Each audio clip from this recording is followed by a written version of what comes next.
Good evening to everybody, and welcome to another recap of 40 days documented sessions. This is our recap of documented session 144, Bowls of Wrath, number 10, the third woe, Jacob's trouble, and the persecuted woman's offspring. We are specifically dealing with things that are found in the Bible to clarify. Now, we have covered by God's grace the dragon, the beast, waters, eagles, and wings.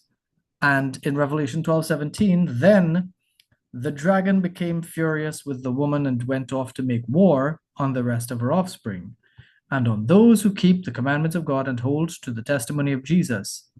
And he stood on the sand of the sea. A lot here, right? Now, Jacob's trouble is a term that came up, and we're going to look at that. Jacob's trouble. All right. The term in other verses that we'll read indicate that Israel will be facing a great deal of impossible persecution in the end times. Now, we know this, we've been talking about this a long time, but we're going to see the biblical evidence for it. In thinking of this, I came up with a question: how can Israel escape the Great Tribulation to be nourished during the 1260 days and be persecuted at the same time, for them to lose 2/3 of their people? Because just to remind everybody, Zechariah 13:8, and the whole land declares the Lord, 2/3 shall be cut off and perish, and 1/3 shall be left alive. And I'll put this third into the fire as one refines them, and refine them as one refines silver, and test them as gold is tested. They will call upon my name, and I will answer them. I will say they are my people, and they will say, the Lord is my God. This here is Zechariah. And on that day, there'll be a fountain open for the house of David on that day. So this is the day of the Lord kind of stuff. Now, when I went to search for an answer to the original question, how will Israel escape the Great Tribulation? Because the woman has to escape it, right? To be nourished for a times and a half, and still be killed, and still have 2/3 of our people killed. When I searched for an answer, I stumbled upon an opinion article by Al Jazeera News. Now, calm down, don't get triggered yet. The article was in this well-known publication. It's an opinion article. And it ties in with our focus, though, because it's titled, Israel Has No Future in the Middle East. As I read that article, I noted the language and tone revealed a distinct hatred of Israel. Now, this may be understood if one has a limited view of the at this point that I wrote this was 200 plus days war against Hamas. All right, we've crossed that long time now. In paragraph 9 of that article, the October 7th, 2023 invasion, rape, and killing attack by Hamas was called a rude wake-up call by the article writer. There was no remorse or condemnation for the atrocities. And that said a lot.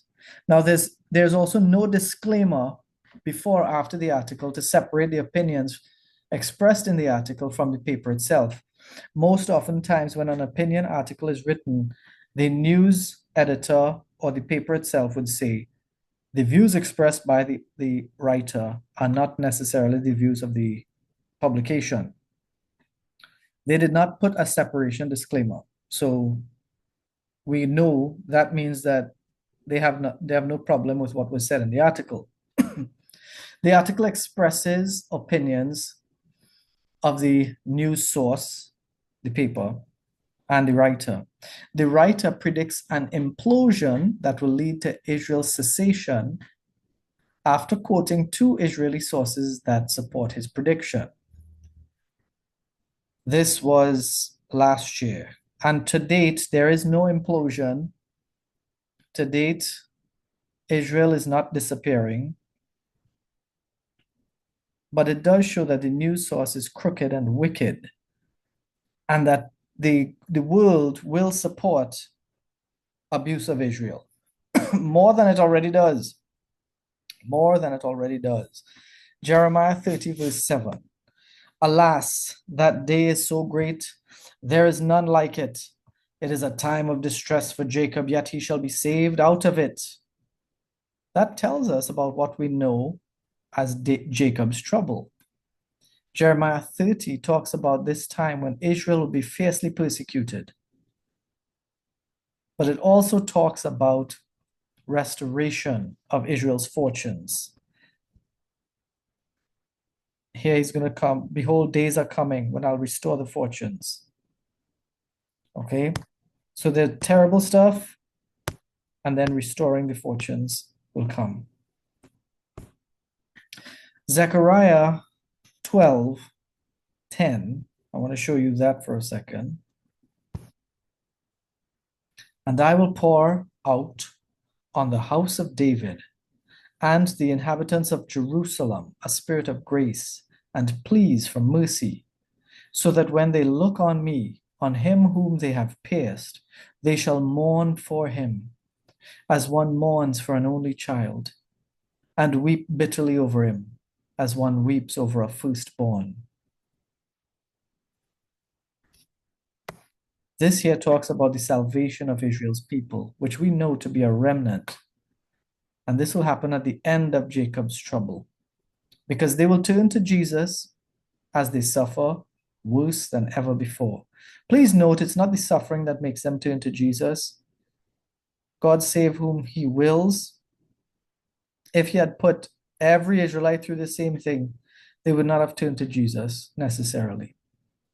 I want to speculate Israelites will suffer their worst suffering that we've read about in different passages during the 7 years of tribulation.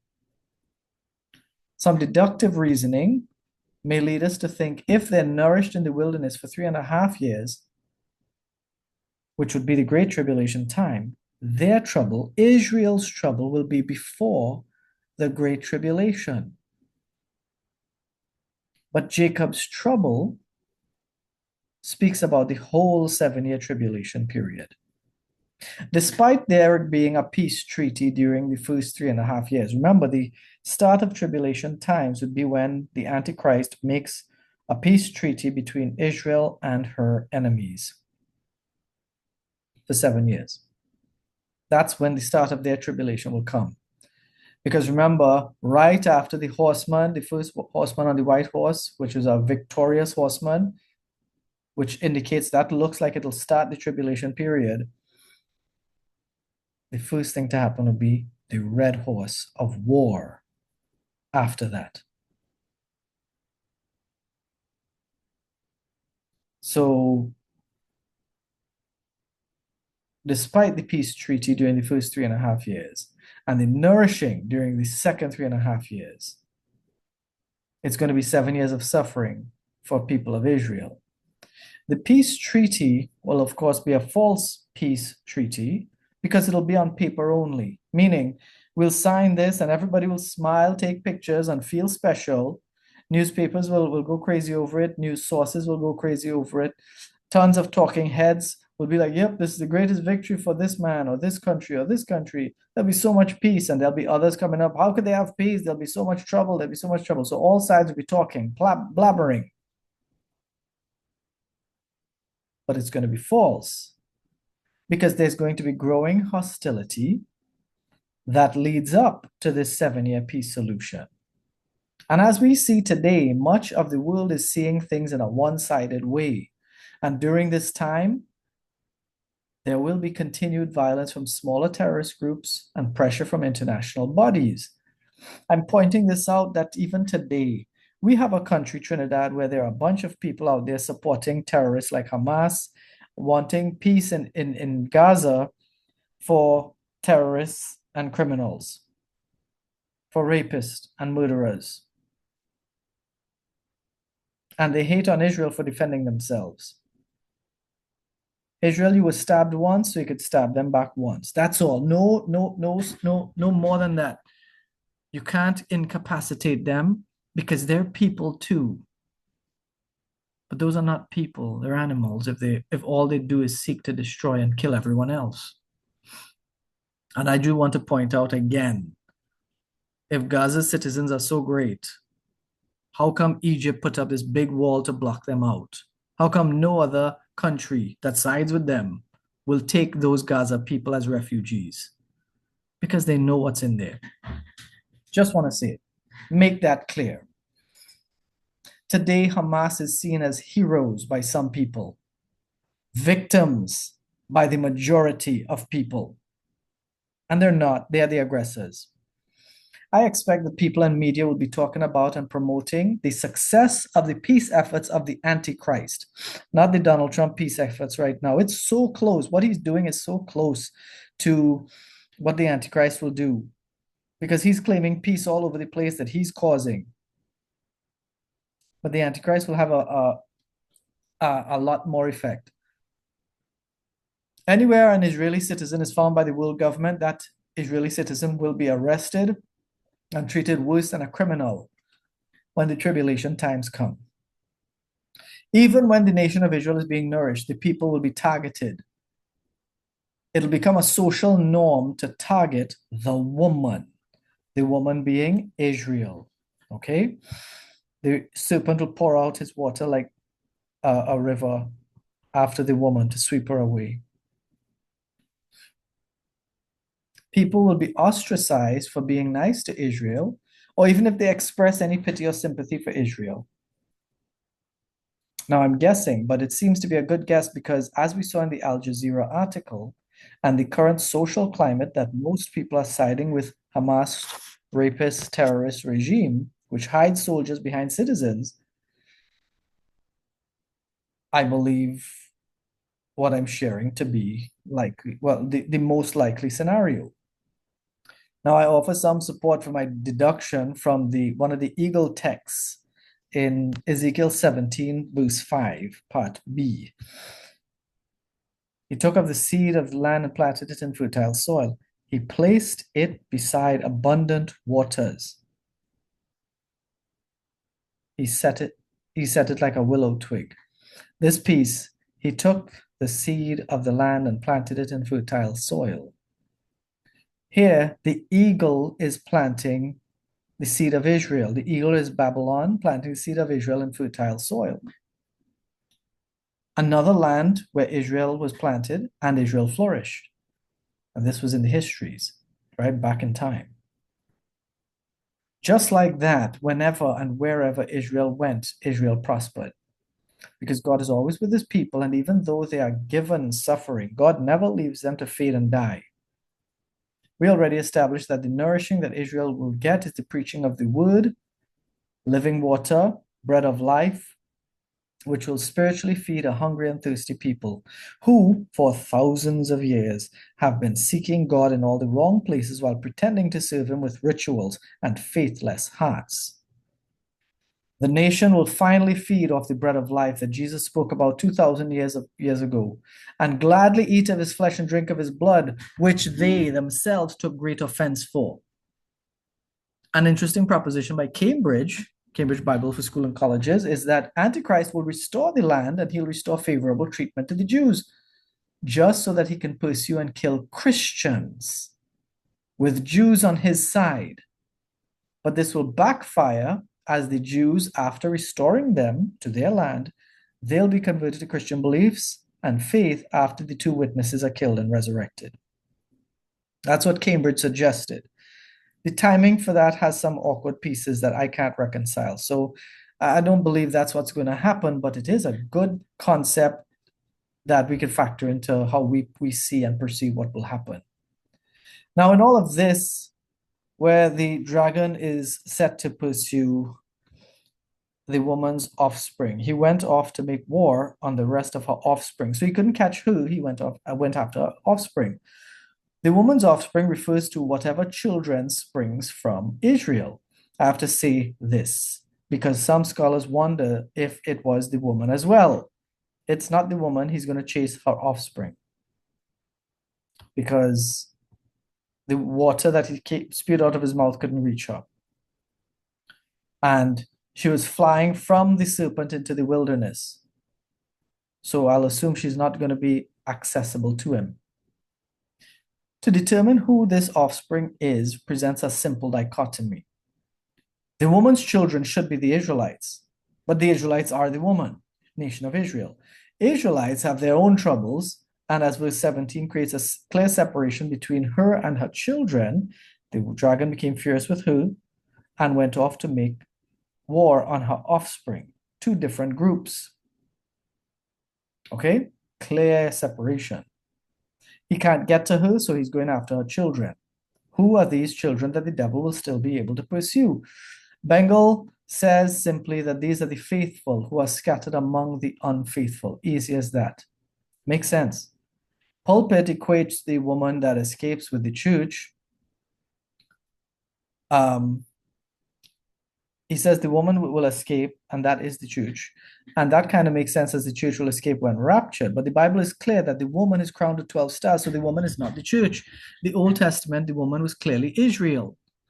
So Pulpit may not be right. I'm convinced the woman here is Israel. There's no doubt.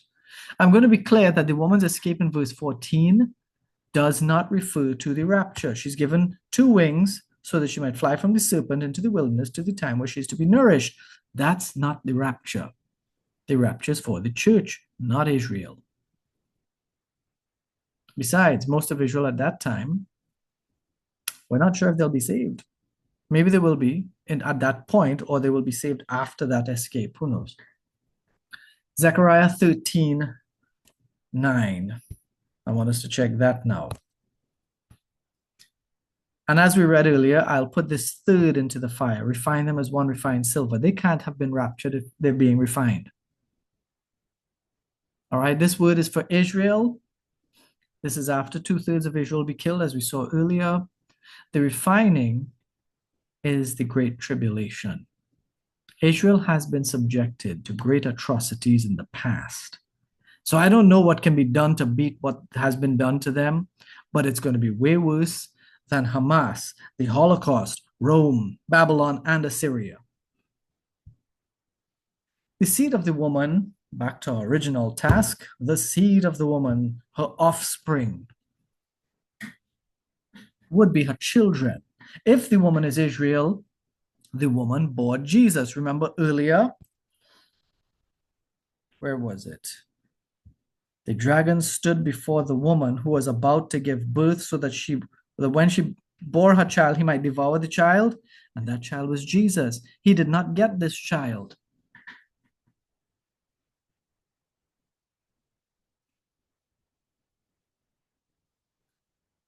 The seed of the woman, her offspring, would have to be the brothers and sisters of her child, which would be us. Because we're made joint heirs with Christ. It's simple logic. Now, just to be clear, Jesus himself calls us his brothers and sisters. Check this out. Matthew 12, verses 46 to 50. While he was speaking to the people, behold, his mother and his brothers stood outside, asking to speak to him. But he replied to the man who told him, who is my mother and who are my brothers? And stretching out his hand toward his disciples, he said, here are my mother and my brothers. For whoever does the will of my Father in heaven is my mother and my brother and sister and mother. Jesus' brothers and sisters would be us. He called his disciples his family. We know that we are all called to baptize all nations. And we're called to baptize all nations because of Matthew 28, verse 19a, which says, go therefore and make disciples of all nations, baptizing them in the name of the Father, Son, and Holy Spirit. I keep hearing somebody popping in and out. I don't want to see Bible much right now. Who's bouncing in and out? I'm not sure. The logical progression is to think that if the disciples are his family, and the disciples had to go and make disciples of all nations, then the ones they preached to became their disciples, and those were additions to Jesus' family. Jesus is the child of the woman who was caught up to God in Revelation 12:5. Let's just check this out. Revelation, sorry, type in one hand. Revelation 12, verse 5. She gave birth to a male child. Oh, I had Revelation 12 up. But her child was caught up to God and to his throne. Jesus is that child of the woman. He's caught up to God because we know he ascended. The disciples that were made after he ascended, the disciples he called his brother and sisters, made other disciples after he was ascended. And they are his mother and brother and sisters. They are the seed that will be pursued. Israel will go to the wilderness, and the ones who didn't move with them, Israelites who don't move, and the non-Jew believers who are left will be persecuted by the increasingly angry dragon. The devil will rage kill or try to rage kill people. Romans 8:29 calls Jesus the firstborn of many brothers.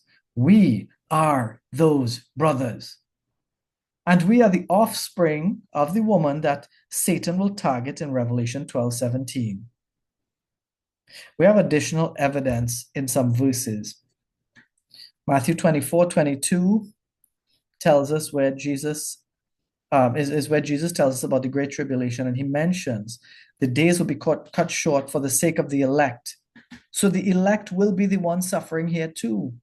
The elect would be the ones chosen by God. And they were chosen by God. I need to bring this up. Let's check out the original document here. I want to show you something here, some verses that we're going to... Right, the elect are the ones chosen by God before the world was made.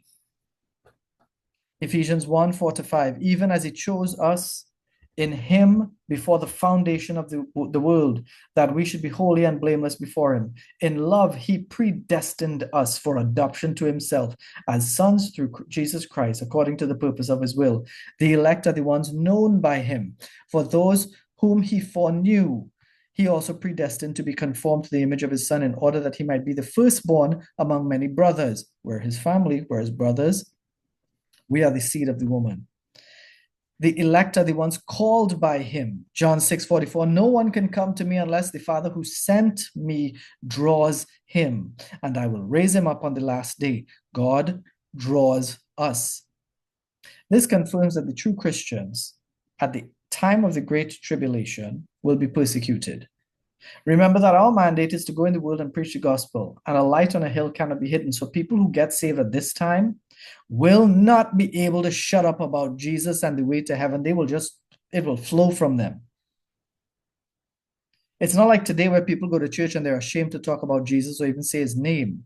They are not saved, by the way. If you are not urged inside to call and speak about God, you have to question your salvation. I'm serious about this. People say, no, they're just shy or they're not confident. I agree, people couldn't be shy and lacking in confidence. But if you have no real urge or desire to chase after and share the word of truth with somebody, you may not be saved. Because a truly saved person recognizes how disgusting he is and unworthy he is to receive the seal of God on his forehead, to receive the baptism in the Holy Spirit.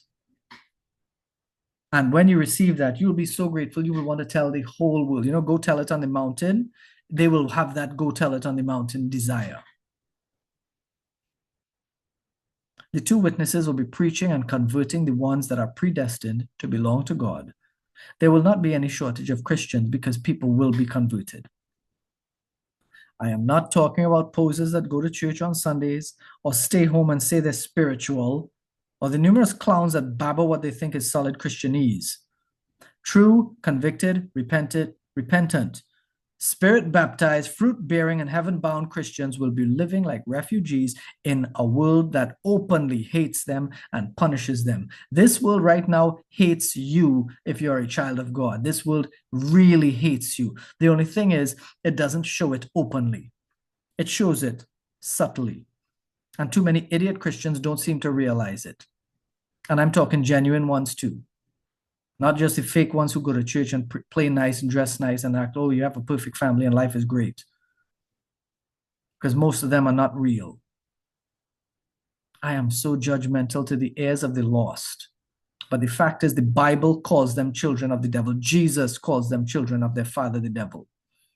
They are deceived. They are the ones who will come to him and he'll say, depart from me, I know you not.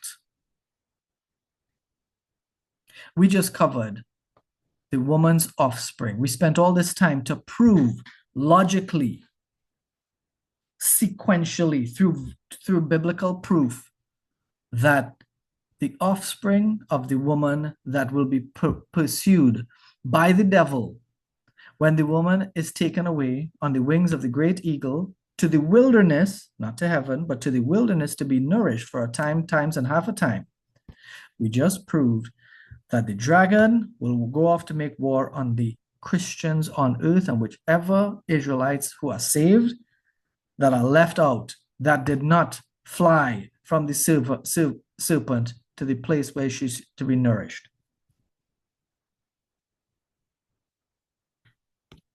Back on that day when we did this lesson, y'all,